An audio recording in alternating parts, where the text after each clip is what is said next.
Nag-isip ko talaga. Focus ka lang bro sa pag-ano mo sa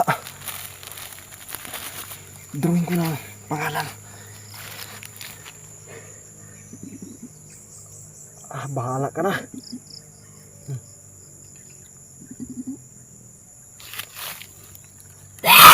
Bro! Set the block him! He has been in this damn damn! Ngayon po guys, mayroon na po tayong natawagan, no? Tungkol po ito para po ay matulungan yung bata doon po sa area po ng Tikbalang. Tinawagan ko kanina yung manggagamot at tinuro po sa atin. Number 1 po pala ito. Hindi ko lang alam na pangontra pala ito sa mga Tikbalang. Ang gagawin po natin guys, isusulat po natin sa pamamagitan po ng asin yung pangalan po ng bata para po ay maibalik po dito sa mundo po ng mga tao. Kasama ko si Ramil guys dito dahil po siya po yung maglalagay po doon sa baba kung saan po nagpapakita yung diwata, kasi yung diwata pala ay magkaisa lang pala, kasi po ang nakapanglin lang yung isang diwata, kaya yung bata sumama sa kanya. Pagdating po doon sa area po ng Tikbalang, doon na po nag-anyo po siya ng tunay niyang anyo Tikbalang. Kaya ngayon guys, ito pag nalagyan po natin ito guys, hindi po yun makapag-relax yung Tikbalang. Kaya maraming salamat po sa manggagamot na tinawagan ko kanina. Shout out po sa iyo, maraming salamat kasi hindi po siya magpapabanggit dito sa video natin. Kaya salamat po, salamat. Sana po guys, abangan po nyo guys kung makakabalik siya. 24 hours, makakabalik daw po ito. Yung bata na kinuha po ng Tikbalang. Kung isusulat po natin sa pamagitan po ng asin. Guys, nandito na po tayo ngayon. Kasama ko si Ramil guys. Siya po yung nagdala po ng asin. Bro, dito natin nakikita noon bro, yung diwata na yan.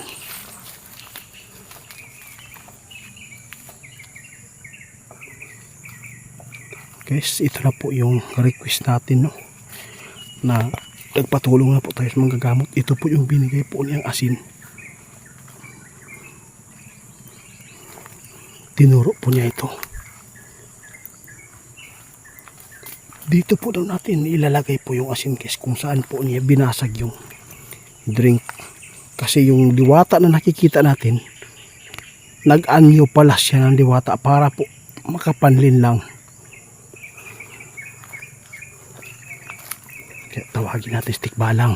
Tikbalang! Humarap ka! Tatapusin natin yung laban ngayon! Kasama ko si Ramil. Akala mo siguro makakalusot ka pa.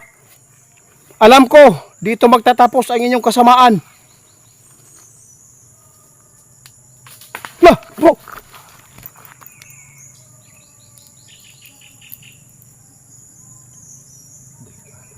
Delikado nga. Ang pangalan po ng bata guys, ang pangalan po niya ay Ramin. Yun po ang gagawin po natin dito. Kasi po, dito na area pa ng mga Tikbalang. Dito pala sila naglalaro. Kapag makikita po natin ngayon guys, na ilalagay po natin yung pangalan po ng isang bata na nagpangalan po na Ramin. Pag nailagay po natin yung pangalan gamit yung asin, doon po maririnig po natin yung mga paramdam ngayon. Kaya tara na. Hindi po daw tayo matitinag guys. Ang sabi ni manggagamot, kung magpapatinag po tayo sa mga elemento katulad dito, mas lalo marami silang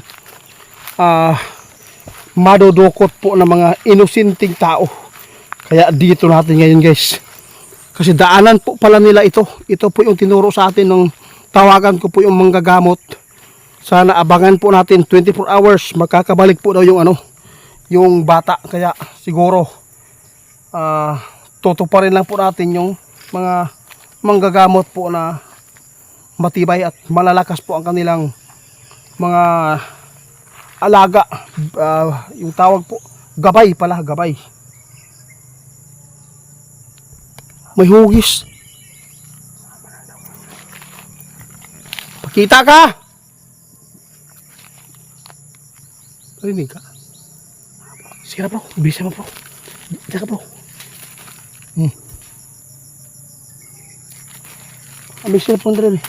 Bro, ambil cellphone bro. Ambil. Ya bro. Dito mo ilalagay bro. Isulat mo yung pangalan ni Ramin. Yung anak po na yung... Lagyan ko bro. Ha? Oo, lalagyan mo.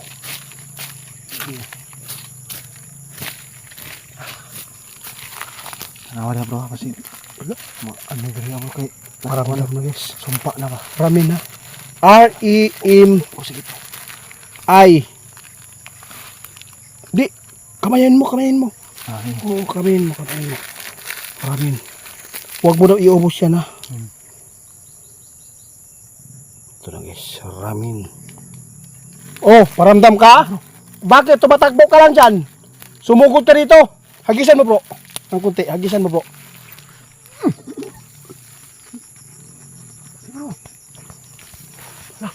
Takbo siya guys, tumakbo guys. Parang kumakabog dito bro. Salamat po, nagsilbi talaga yung... Salamat po sa nagbigay po ng CP number po ng manggagamot sa akin guys ha. Mayroon na po tayong matulungan dito guys at makakabalik na po yung bata siguro. Focus tayo na dito bro. Sige. Hindi pa natin natapos yung sulat guys sa asin po natin. Ito bro. Okay, panoorin nyo guys ha. Pwede yun bro.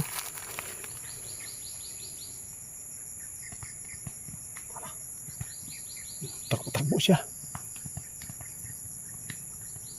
Lagyan ko bro ha. Sige bro. Pili yan bro. Dandahan lang bro. Sige. Linisan ko bro. Para maklaro niya ba. Amin bro.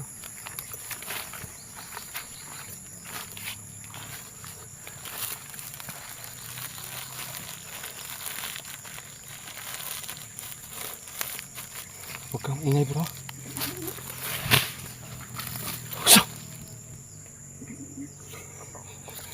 Sige bro, bro. Hagisan ko talaga.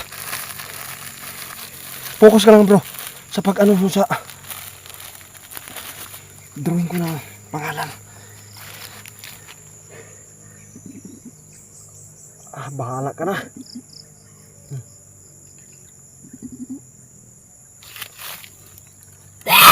Bro! Set the block him! You must be the niggas! Damn!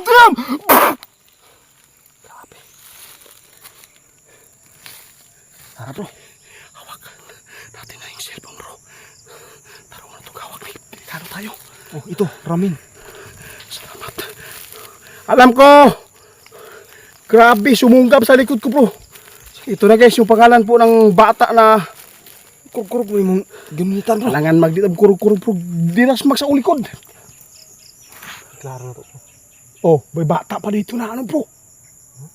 Palang, may bata. Pahala ng focus ka dito bro. Binali yung ano bro. Baw guys, oh, baw guys. Gibaw guys. Bulit bro. Oh, itaras bro. I-clear mo. Usok. Parang kaya bro. Ramin. Ito yung sinasabi ko guys. Maganda talaga no. Huwakan mo bro. Wala na paramdam. Mas mabuti ba dinala mo yung bata ngayon dito sa harapan namin para hindi kayo magkakaproblema ngayon kasi po 24 hours tatalab na po yung kapangyarihan ng asin. Guys, tapos na po sa paglagay po ni Ramil. Ngayon guys, ihahagis po natin yung asin dito sa paligid. Sa tuwing po may maglalaro po dito, mapapanood po natin ngayon yung legit na tikba lang. Kung sakali man may maligaw sa kanila kasi po ito po yung daanan nila.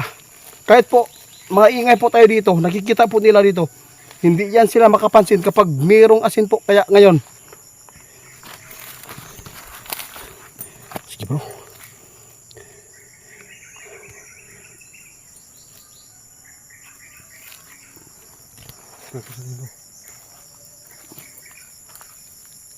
may asin bro. Sige, ilabi. So, ito bro, ubos.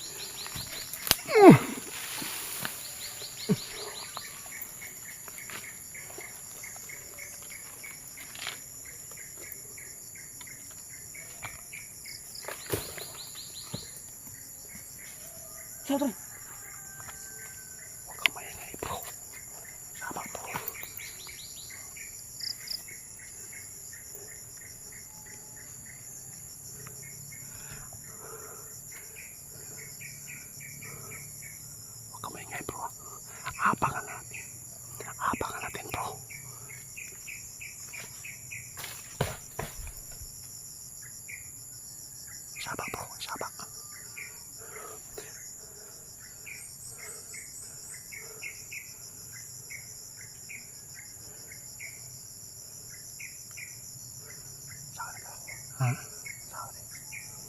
Kabla ka bro. Huwag mag-alala dyan.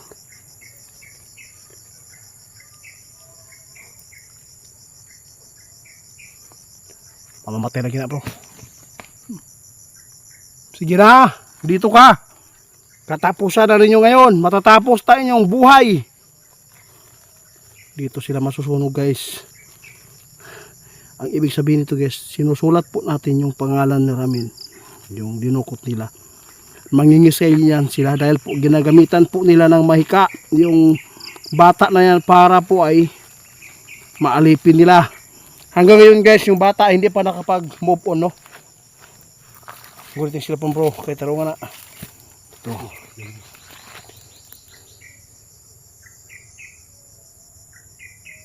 Ito yung pangalan. Sana po, matulungan po natin yung magulang. Kaya ngayon guys, bukas guys, abangan nyo bukas. Bukas, abangan nyo bukas ha.